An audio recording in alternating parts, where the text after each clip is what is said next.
মহাভারত যুদ্ধের ঘটনা আমরা কম বেশি সকলেই জানি, কিন্তু তার পরবর্তীকালে কি হয়েছিল আসুন ছোট করে জেনে নেওয়া যাক। 19 দিন পূর্ণ হওয়ার পর দুর্যোধন এক জলাশয়ে লুকিয়ে যান এবং ভীম তাকে খুঁজে সেই জলাশয় থেকে বধ করেন। এরপর অভিমন্যু এবং উত্তরার সন্তান পরীক্ষিত সেখানকার রাজা হন। এই পরীক্ষিত ছিলেন কলিযুগ শুরুর শেষ রাজা। পরীক্ষিতের একটি অভিশাপের কারণে তক্ষক নাগ তাকে বধ করেন। সেই গল্পটি আরও চমৎকার, সেই কারণে এই গল্পটির আরেকটি পূর্ণ ভিডিও আমরা প্রকাশ করব।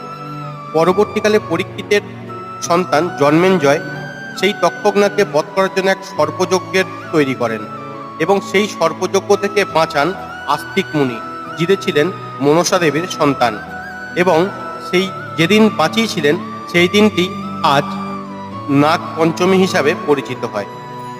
এই রকম পুরাণের বিভিন্ন গল্প আপনাদের ভালো লাগলে চ্যানেলটি সাবস্ক্রাইব করে আমাদের